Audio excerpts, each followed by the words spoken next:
very dear to all of us, and got a wonderful panel from all over the globe, and I will make introductions very quickly.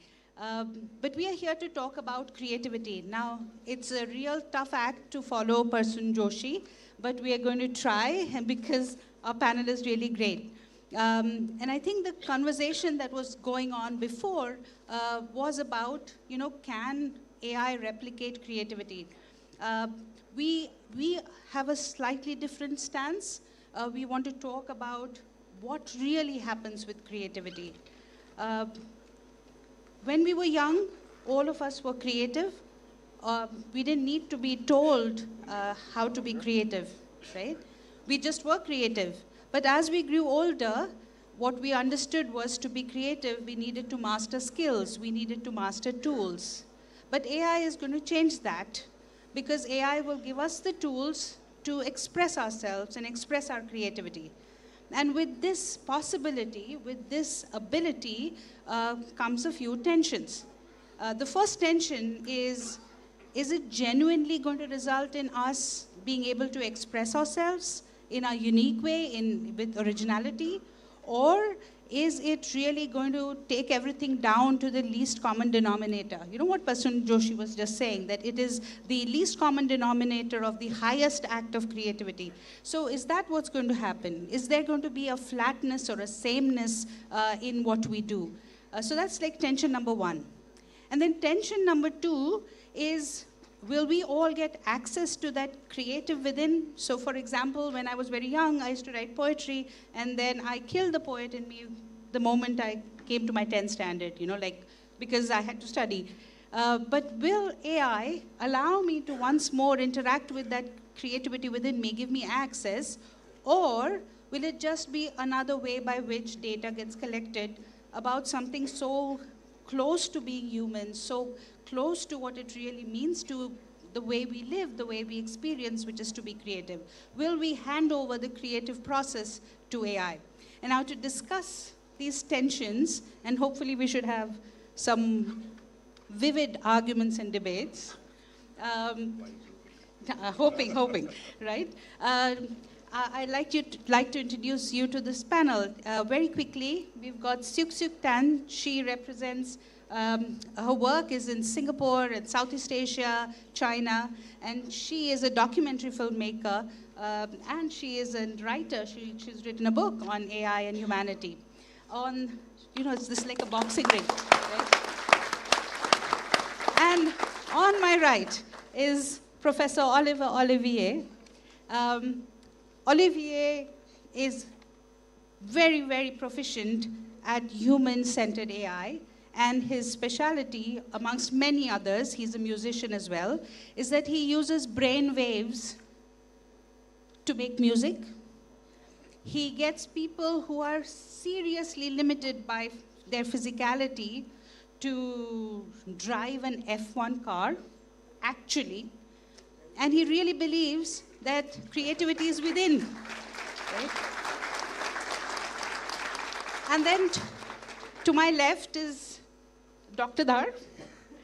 Vilas Dhar is a philanthropist. He is behind one of the biggest foundations that invests into AI. And what he does is to see that AI gets used really for human dignity.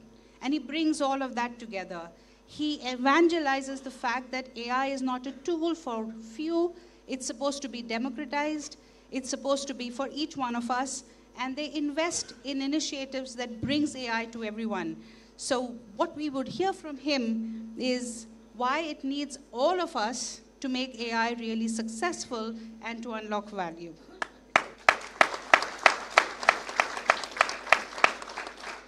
And to finally, I don't think I need an introduction, but the filmmaker, Oscar-nominated director, Shekhar Kapoor. Okay. So really happy to be here. And to get us started, I'm going to start with the first tension, right? And the first tension is really, is AI about democratizing access to creativity? Or if everyone can become creative, will it result in something like cultural flatness? So what does this cultural flatness mean? It means that all of us will give the same kind of prompts. Agar same kind of prompt diya, to वैसा ही art आएगा. It will be the same kind of art with the same kind of prompt, and therefore all content will look the same. So debating between this, I'm going to first go to Vilas, right? That if you believe that this is what's likely to happen, sameness or access, what do you feel is the responsibility of funders and governance frameworks? How should they reward cultural diversity rather than just efficiency? How do they intervene to protect? Thank you, Jaya, and thank you for that introduction, and thank you for the work that you do at MICA. It's an institution I really admire. It's nice to be with you all. I think the question needs a little bit of inspection. Will AI create cultural sameness? I think cultural sameness, unfortunately, lives in our world for reasons that have nothing to do with AI. They're the product of centuries of colonial oppression, of globalization, of the expression of power. You know what's funny is I can go anywhere in the world. I'm a man who travels on my stomach. I can get a pizza or a hamburger, but I can't get a kulcha chole. Cultural sameness has happened because we have expressed the ways of thinking, the ways of imagination, the ways of education that come from a very small part of the world and push them through the rest. Why do I share this with you? Because in many ways, I think AI reflects the same phenomenon. What we embed into the tools we create, the cultural values that go into these systems, could potentially create a frame in which our voices, the voices of the global majority, the voices of people who think a little bit different get pushed out. But that's not inevitable. In fact, when you think about it, and you think about designing AI systems that are not grounded in Western thought or on the online kind of expressions of people on the internet, but are grounded in community data and information, community wisdom. You think about how a poet who's working in South America who speaks Quechua can create something that's not just translated by an AI-based model that's trained in English, but it's something that could never exist in the English lexicon. We see these capacities when we flip it, when AI becomes a tool of enablement for people not just to produce more, but to actually reinvent and re-engage with their cultural heritage. To actually think of AI as a way that we bring back the cultural diversity of our world, because every individual has the power, has the capacity, has the tools that let themselves express themselves in meaningful ways. The other thing I'll say, and I'll be very brief, is this. Algorithms, they dominate for the things that they think work for the most people. You might look on something like one of the online streaming platforms, and what's presented to you is often the thing that most people have liked. But I like things that are a little bit weird, a little bit odd, that represent me and you and don't necessarily have to represent a billion other people. I want to see the kinds of algorithms that lift up eccentricity, that create cultural value, that make us connect to each other in small and meaningful ways. I think these are both possibilities, but as we've said, they are not inevitable. So Vilas, I think you're squarely on the side of the fact that it's going to democratize and it's actually going to give greater cultural diversity than sameness. Well, you know my argument is always, it could, but whether it will is in our hands. I take that. So if I were to go over to Shekhar, right? So Shekhar, my question for you is, what do you believe? Like, do you really believe that AI will give everyone tools to be creative, to be storytellers, filmmakers, or will it turn storytelling into a formula? I have a question for you. My God, that was not anticipated. When did you grow up? Because everybody's saying that you're creative when you were a kid. Why does anybody grow up? Why? I don't. I mean, I spend all my days trying to be a child. I get admonished for that. But are you grown up? Who's grown up here? Who says that I've lost my childhood? Come on. No, then don't do that. Yeah, you'll be very creative. Forget about AI. Let's talk about childhood and play. I mean, children play. That's why. So play. Play is the operative word. Will AI make us stop playing? Okay. What is play? Play is where the outcome is unpredictable. AI cannot deal with unpredictability. And the reason AI will win if we become predictable. Like when you go out to see Game of Thrones, everybody's seen it, right? If you go in the morning, in 6 o'clock in the evening, if it comes at 2 in the morning, you won't see it. 6 o'clock in the evening, you want to sit in the chair, watch Game of Thrones. You like the antagonist, you like the protagonist, you like the conflict, you like the world, you like everything. You know what you're doing? You're becoming predictable. That's what you're doing. Suddenly, Game of Thrones changes. The protagonist is different, antagonist is different. You just say, ye kya hai? अरे हम तो Game of Thrones देख रहे हैं, I think ये क्या दिखा रहे हो आपको? Unpredictable, suddenly. As long as we are unpredictable, it is human inertia that makes us predictable. Humans have an inherent inertia. As long as we don't lose that inertia, I mean, as long as we have inertia, we'll become predictable, AI will take over. But then, what does intelligence mean? What does being human mean? You know, when I was a kid, I used to go up to the mountains here from Delhi. I used to live here. And I used to run down a river. I went from boulder to boulder to boulder to boulder. First few boulders that you run down, they're fine. You can see the next one. After a while, you can't see, you can't just plan. Either your momentum is too high. When your momentum is too high, you get into something I call the zone. Then you're active intuitively. And then you're hoping that you're not going to fall. You're hoping you won't injure yourself. You're hoping you're not going to die. And when you get down there, you say, oh, wow, that was so exciting, because your hope came true. Now, you'll say Elon Musk will give you a little thing put in your brain, and AI will predict, go from here to there, and go from here to there, and nothing will happen. Question is, why would I do it then? Right? And why we live is because we hope. AI cannot hope. And hope is unpredictable. I hope I'll survive. I hope you love my lecture. I don't know. You know, I hope I'll be given a job. I hope I'll survive tomorrow. I hope I won't get into an accident. Being human is about being unpredictable. Living, loving is about being unpredictable. Remember when we were kids, or when we're still kids, we go, she loves me not, she loves me. How many of you remember that? Yeah? She loves me not, she loves me not. AI will do this. She loves me, she loves me, she loves me, she loves me, she loves me, right? What's happening? What's happening is love is becoming predictable. Then it's not love. Love exists because it's a mystery. AI cannot exist, and it will copy the mysterious novels. We are alive because we hope. We are alive because we fear. Hope leads to fear. Fear leads to faith. All of that. And that's not AI. So creativity comes from everything that I mentioned. Creativity comes from hope. It's not just in my brain that there's a creativity. I just put on a switch and I get creative. I hope, I pray, I fear constantly. Constantly fear. I wake up in the morning, is it right? Is it wrong? Is it right? Oh, let me ask ChatGPT.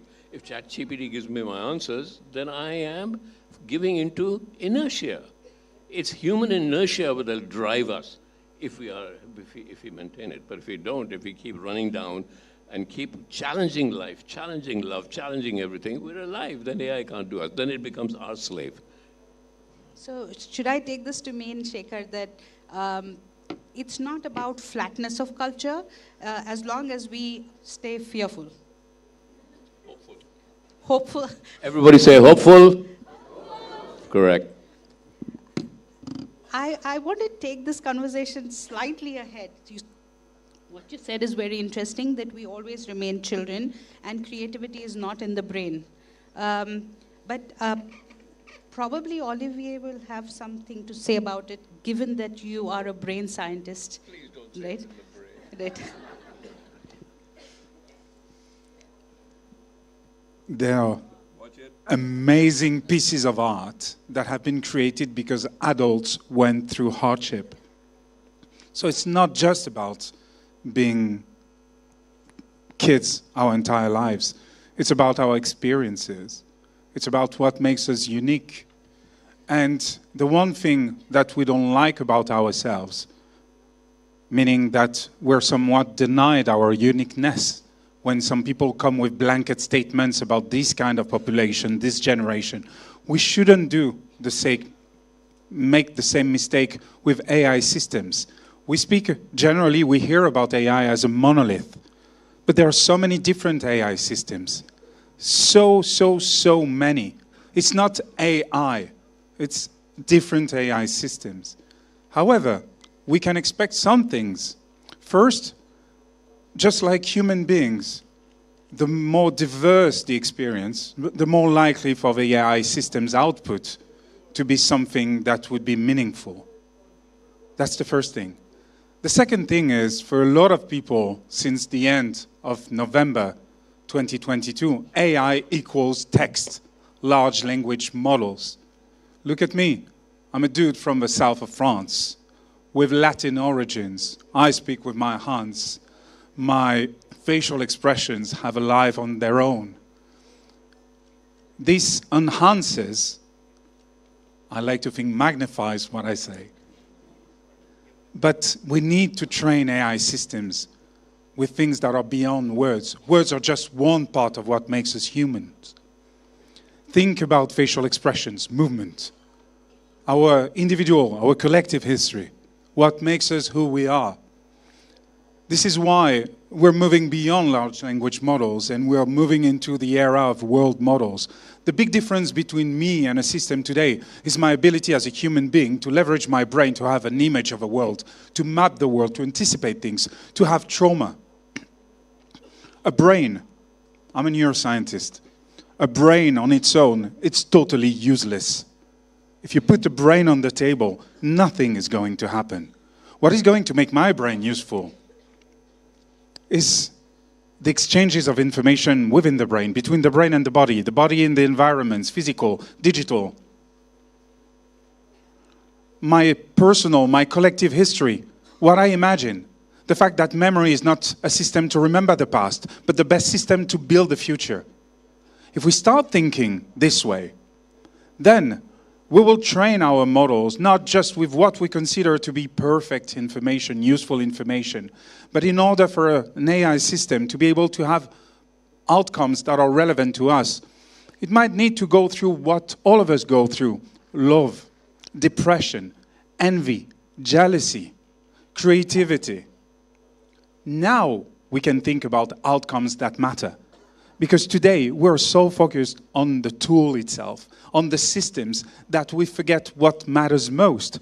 If it's ethical, if it's legal, if it's moral, if it doesn't hurt, then only the outcomes should matter. And we should focus more on the outcomes than the system itself, that the technology itself, which evolves on a daily basis. On a daily basis, my job is to create AI systems that assist people, assist everybody, because true inclusion, when it comes to AI or otherwise, it's creating solutions that benefit everybody, regardless of their physicality, their abilities, their needs, however special those might be. We need machines to adapt to who we are. And in order to achieve that, we need to train those machines with brainwaves, with facial expressions, with movements, with physiology, with text, of course, but also the intonation of a voice, everything that we can find. And maybe we're going to reach a level where technology serves us the way we expect it to serve. And I will end with this kind reminder. So far, AI systems are made by us, trained on data that comes from us, turned into products that are sold and used by us. Those systems that are out there as products, they learn from interactions with us. Us human beings. Look at our history. We've been able to create the most magnificent things and the most horrible things. What do you think those systems are going to do if we don't keep them on check? It's us who are using them. It's us so far who are creating them. So expect the best, accept the worst. And yes, as human beings, we've always hoped that machines will be allowing us to achieve things that we cannot achieve ourselves. This is why I hear people looking for objectivity, neutrality, absence of bias. Those don't exist in real life. Why should we expect them from machines? Well, maybe because as human beings, we don't fly, and machines have empowered us to fly. So expect the impossible and keep the humanity in it by training the systems with what makes us who we are, not just a few words here and there that are anchored in the statistics of the people who produce the biggest amount of language so far that is available online. So that's like super interesting. Super interesting that the brain scientist, I know I'm reducing it so much to the work he does, but the brain scientist thinks that being human is way beyond the brain. Hopefully. Yes. I wish for you, I hope for me. Of course, it's all about what feeds our brains. Right, and that is the gamut of experiences, the different ways in which we engage, our interaction with culture and community. And so, Syuk, since that's your forte, where you create storytelling with communities, what's your take on this? My take on this, I think when we talk about AI, we think about generational content being frictionless, becoming easier. But the point is not generating content, it's actually making meaning. So when Shekhar talk about being hopeful or being fearful, we're making meaning. We can only experience hope or fear if we make sense of what it means for us. So I think that we are over-indexing on the frictionless generational content. We are underestimating our human agency to actually make meaning, which I think is very important. It's also part of understanding suffering, feeling pain, feeling uncertain, experiencing defeat. So I think that's very important. I think the making of meaning will be the ultimate human act in terms of creativity. The other thing I want to resonate with Vilas is really the idea that we talk about more diverse voices, but algorithms are design choices. Our algorithms are designed for us to amplify what has already worked. And that, if we go along the path of least resistance, means that the unheard voices will remain buried, even though you have more of them, because they're being generated. So I think we need to step in and shape and co-create algorithms that will amplify unheard voices. So we cannot take that for granted. And also we cannot blame AI. It's us. We have to step up and co-create. And the third thing about cultural texture is I feel that friction is actually valuable. We have to be able to resist automation, optimization, and present something that is idiosyncratic, cultural, maybe niche, but that resonate with our community. Maybe 10 people like it, maybe 100 people like it. So I think that we need to be courageous and to create friction when it can generate a sense of life, a sense of community, a sense of shared purpose. Thank you. So if I were to try and synthesize this, what I understood was that if we want to really democratize AI and creativity and get the maximum value, make this an enabler, then we need to embrace, each one of us, being fearful, walk in, not of AI, but just being brave and going into fear. Be human, be fearful. What does it mean? Embrace unpredictability, myriad experiences, far more than just a cognitive process.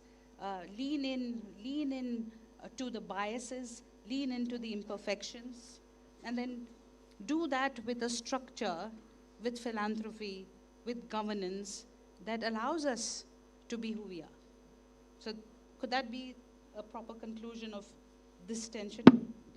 A proper beginning for the next part of a conversation rather than a conclusion, right? Right. So good. So this leads us to the next one. So when Olivier was speaking, I was getting scared. The reason I was getting scared is because when you describe the fact that, how does an algorithm work? It works through data, and the kind of data it needs is the kind of experiences we have, the kind of facial expressions, the way we use our hands, our emotions, whether we react positively, negatively, the entire gamut of human experience. And probably creativity is a materialization of being human, of being a child. If this gets fed into an AI tool, then are we inviting in surveillance? Are we inviting in a new form of surveillance? So Olivia, when we were discussing this, already told me that he's going to come out of the gates talking about why this isn't the right way to think about it. But I'm afraid that if we were to hand over all the data and the nuances of being creative to a tool, will we then be hand over the secret sauce, the myth around creativity? So maybe I will start with you, Olivier, because this is in your part of expertise. Access is important when it comes to technology. Think about technology has been affording us, human beings, to create things. There wouldn't be cinema without the invention of a camera. There wouldn't be some symphonies without the invention of violin. If you see artificial intelligence as a new form of technology, it allows for new forms of art, new forms of creativity. And that is the history of mankind. New technology leads to new inventions, new forms of art, etc. Now, when it comes to collecting the information about people, my very biased view is ethics and access means providing solutions that are powered by the most advanced science at the moment they are being used. A lot of us have been judged, have been discriminated for jobs, for instance, by technology that is unscientific. Surveys, questionnaires, cognitive tests, psychology tests, IQ tests, all these things that have more than 50 years of scientific literature showing that they are not accurate, that their predictable power is low, yet they've been used as weapons of mass discrimination. Do I want to be discriminated? Absolutely not. But I'd rather being understood by a system that really understands how I am and who I am than a system that extrapolates my personality from a bunch of questions that are ridiculous, that summarizes me as a human through 10 questions asking me how I feel or how I solve a puzzle. Call me pretentious, but I'm a lot more than these kind of things. I cannot be summarized this way. Now, can an AI system today understand me entirely? No, it can't. I have to respectfully disagree with you when it comes to say that we humans are unpredictable. As individuals, on a daily basis, we can be unpredictable, but sadly, we're so predictable as societies, as a group of people. We're seeing patterns in history repeating, and not the most beautiful ones. And I think this is one thing that leveraging technology in order to better understand us, if we use it, if we leverage this knowledge in order to allow, to assist us to avoid repeating mistakes that cost lives, then this is what I call progress, a positive outcome. Of course, the history of technology and inventions and science is also a history of hijacking those inventions and those things that have been developed with the best intentions and turning them into negative things. So we need to be very careful about that. But so far, as long as we human beings have a say on what AI systems are doing, we're accountable, we're responsible. There might be a time where we no longer are in control or even have this illusion of control, but to date, we still have a role to play and we are accountable when it comes to what outcomes we're offering the world with this wonderful technology and science, because yeah, we talk a lot about technology, but it is above all science. It is our responsibility today. So would it be right to say that we should not look at it as a surveillance tool, so long as we put the right guardrails around it? Do you consider a paper and a pen as a surveillance tool? Because it's been used for so many years by Secret Service before cameras in order to track people's behavior. But the same pen and the same paper, or at least the same technology, was used to draft some of the most wonderful novels in humanity. I think that's a good question to ask Vilas. What do you think? Let me come to the question from a different angle. And every time I sit with Shaker and we become friends, he encourages me, I think, implicitly to think about playfulness. So let me give you a playful answer. I want to tell you all, I have a very good friend who's an artist, and her work just popped into my mind as I was hearing you speak. Years ago, she did an installation. It was called The Secret. It was a quiet room, entirely dark, walled off from the world and soundproofed. You would walk in. And in the middle of the room was one pedestal. And on the pedestal, nothing more than a keyboard and one of those old CRT screens with the green text. And here's how it worked. You would walk up to the screen, and you could type one secret that nobody in the world knows, a secret you would never tell another person. You could type it into this machine with no record that it was you, nobody would ever know. And in return, on a small dot matrix printer, it would print a secret that somebody else had told the machine. And you would walk out with a slip of paper. I want you to sit with that for a second. A promise of privacy, of no surveillance. What would you tell the world if you could tell it with no consequence? Think for a second.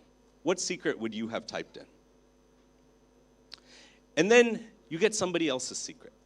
Something that is their deepest, darkest wish, maybe their greatest fear, maybe something they've done that they're so proud of that they can't tell their own family, or something they're so ashamed of.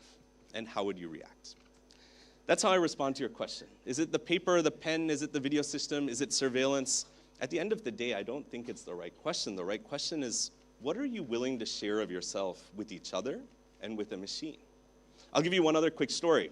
On my way into this room, and this person's in the room, and I don't want you to feel bad about it, but somebody I've never met came up. And I think probably like Shaker, we're used to people coming up and asking for a selfie. I'm always happy to do it. But this person asked something else. He said, can I have your email address? I didn't know his name. I didn't know who he was, but he wanted my email address. There are things that if he had asked me, even intensely private questions, how are you feeling? What are you joyful about now? Even if he had said to me, what are you scared of in this moment? I would have given him an honest answer.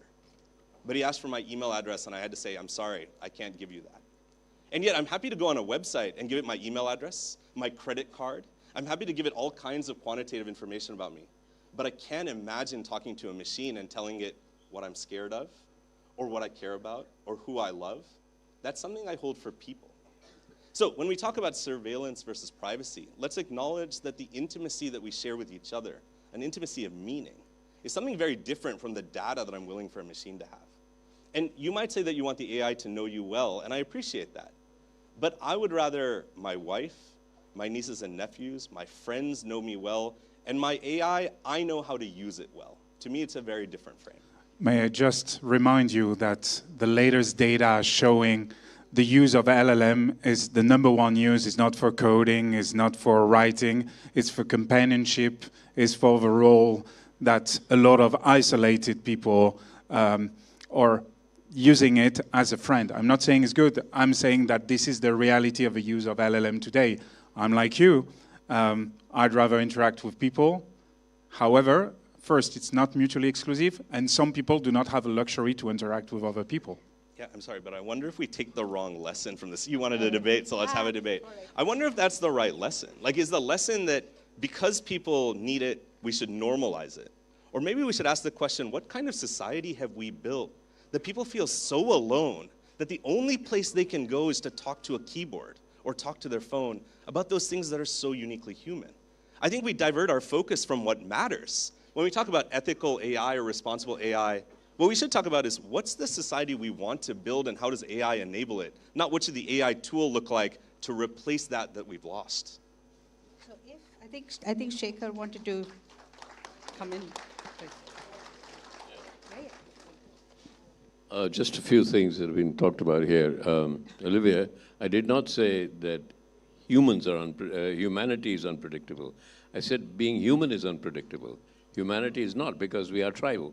We fall into tribal behavior, and fear and other things drive us in tribes. So then that becomes predictable, not human beings. I find a lot of the questions that are being asked on AI and answered a Western perspective. What we forget, and we keep saying that to us, oh, it's the most democratic technology ever. Democracy for whom? Privacy is a Western concept. Come on, we live in joint families. We are community people.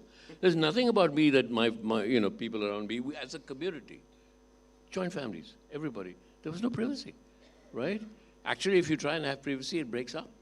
So privacy has a different concept for us as a community people. We are community people. We have problems, political problems, everything, but we are. The other thing that I'd like to say is it is the most democratic technology because, not because they are LLMs and not because Sam Altman is here. We are constantly looking at that. I'll tell you a little story very quickly about this guy that went to raise $10 billion, CEO. He goes to his office when nobody's there but the cleaning lady is there. Saaf kar rahi hai kamara. Okay, sir, I saw these papers. They look important. Can I throw them away? He looks at them. It's his presentation. And as he looks at his presentation, he says, where did you get it? And he looks at her. But she can't read. She's uneducated. He goes back in his office. And as he's going, she says, sir, I read it. and there are problems with it. And you fuck off, right? And he goes and he reads it, and there are problems with it. And there's a knock on his door, and suddenly she says from outside, "Sir, I've also written a presentation," and she pushes some papers underneath. He reads them, and they are correct, they're right. So here's the question, how did she know? He'd gone to Harvard, he'd gone to MIT, his whole education was in the West and everything, and he hired McKinsey's. McKinsey's charged him $3 million, it's a $10 billion presentation. He went to Harvard, he went to McKinsey's. There's a whole thing that he lived on the top of the pyramid. She lives in the bottom of the pyramid. My whole contention is when you come here to India, everybody that I talk to right now, I need AI. Why? Because I want to better my life. I need AI, ChatGPT, because I want to better my life. So when we go to the bottom of the pyramid, what was working for her that did not work for him? What was working for him was that he was not aware of the rest of the people. He lived there. She needs to feed her children. She needs to make money. She needs to survive. And somebody said, hey, there's a new language out there called prompting. Why don't you learn that? She learned prompting to feed her kids, not to raise $10 billion. And when she learned prompting, now they're equal. The pyramid has collapsed. Why is she winning? Because she has what he's lost is intuition. Because intuition comes when I'm filming and I have 600 people and I don't know what to do, intuition kicks in. If there's a tiger, I can go on talking about, oh my God, if there's a tiger and coming in. When the tiger actually is pouncing at me, intuition fits in, takes in. So intuition at the bottom of the pyramid is what's going to drive the use of AI because they need it. It's need-based. That's what we keep forgetting. We keep talking about the top. So if we talk about intuition, if we talk about it being a necessity, and if we talk about what you were saying, that what's the culture that you want to create? Let's divert it towards that, rather than talk about yes, surveillance is an issue, but talk about what we could do with the tool rather than the tool dictate to us. But in this backdrop, Suksuk, how does it feel when you look at cases where an author has been someone else has taken over the tone of the author, or someone else has taken over the voice of an actor. So how do you deal with that? I think that all really exciting, dynamic arguments. However, I do think it's important to acknowledge power dynamics. When we talk about surveillance, we're talking about asymmetry of power. If you look at state power, there are only a small number of countries that have really advanced AI capability. Within a society, also certain people who hold power have command or own the platforms or structures for AI. The power of AI is in the hands of maybe 6-10 companies around the world. So I think we need to acknowledge that there's an asymmetry in terms of power dynamics, and that we should not be dismissive of the concern about surveillance. However, I do think that we should reclaim agency in terms of intentionality. I think it's what Vilas was talking about. Like when you walk in, just imagine every session that you have with an AI, you're walking into a room. What secrets are you giving to the AI, and what are you taking away? And I think it's the intentionality that's a form of AI literacy that we do not talk about enough. However, I think the optimistic news is that when we talk about the democratization, actually, we all have some ability to design system, shape data sets. I mean, I'm not a technical person, but I have like vibe-coded things by now. They are not very good, but at least I could do it. So I do want to invite everyone, first of all, to understand the power dynamics, be more intentional in every encounter in terms of how you're using AI and what you're trading off for the output, but also to become co-architects, to not just kind of be passive victims of what AI is doing to us. I think there's too much of that language of AI is doing this to me, AI is surveillance. But I think we need to think about we are building and creating the tools and models. It's up to us. to step in and co-create it, to resist if we have to. Yeah. I really like that. And as we come to the close of this panel discussion, I want to do something slightly provocative, right? So this is the rapid fire one question, right? Rapid fire one question. I would like each of the panelists, and we'll start first. What is the one thing that you would gladly give over to AI? And you can't say, chores like washing clothes and things like that, right? So what's the one thing that you'd gladly give up to AI? So let's put Shekhar on the spot. I cannot speak for the whole society from the top to the bottom. I'm a privileged person, right? There are millions of people here also who will gladly give up, and give up. Look, I would give up education to AI, right? I mean, listen, the whole education system, the informal education system is worth $30 billion. All the coaching classes and everything that you see. ChatGPT could take it over today. Middle-class families are foregoing a meal a day to send their kids there. The day ChatGPT says, we'll give you a certificate, it'll take it over. So I would give over education to AI in India. Now, education in Oxford or Cambridge? No, maybe not. But I'm talking about here. I live here. Here's where I see it all. For me, I'm very happy that AI is bringing the bar down.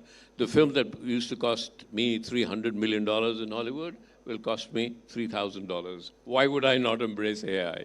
As long as I can tell an unpredictable story, storytelling doesn't change.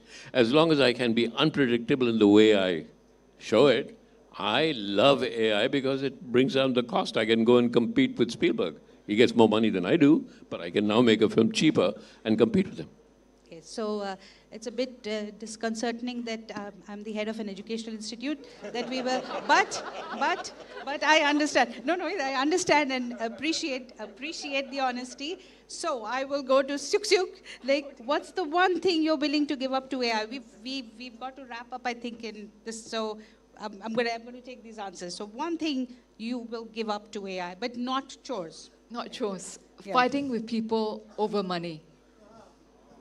Yeah, fighting with people. So you'll get AI to fight with other people for your money. Yes. I think fighting with people in general, but especially over money. Okay. Yeah, if it's possible. If I can send an AI agent to negotiate for peace and more money. Olivier. I would have gone with education, but it was already covered. No, but I think we converge on that. It's a lot of people are, back to what information you share. Honestly, if a kid has to share information about themselves, interacting with a model that makes them better at literature, better at languages, better at maths, etc., I'll happily let my kids share that information if in return they have education they wouldn't have otherwise. So education being covered, the other one is we need to stay alive, health and healthcare. And the fact that there are so many things that can be enhanced with systems.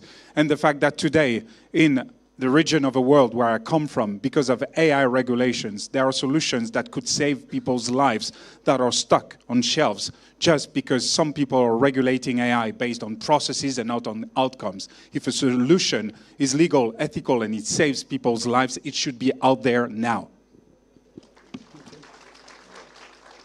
And to round it up, Vilas. These are great answers, but I have to tell you, I'm very jealous of my humanity. Like, I own it tightly.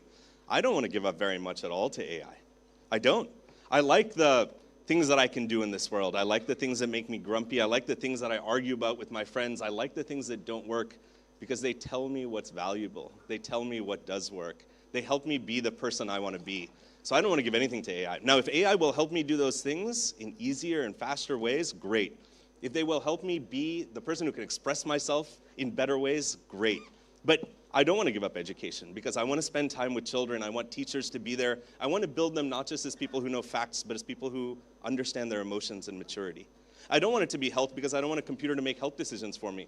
But if it will help a doctor support me when I have to get bad news, I'll take it. I want AI to be something that makes us more human, not something that makes us less. And that means we have to build the systems that we want. And if I were to round up having sat here and listened, I would say, taking what Shekhar said, and all of you did, I would give up to AI my adulthood. I would go back to being a child. I would go back to being brave. And I would say, hey, help me retain the humanness in me, and let me not get cynical. Let me not get defeated by the things that come my way, but give me the eyesight to see future, see hope, see the goodness that we do to each other. And so, yeah, let's go back to being playful and children and being creative in everything that we do. So thank you so much for joining this panel. Thank you for being such a wonderful audience. Thank you. It's time to be unpredictable. You all want a selfie with my neighbor here? You all go down. We're going to make one big selfie, the biggest selfie of this event. So everyone goes down here. And let's go here so that we're going to save you some time.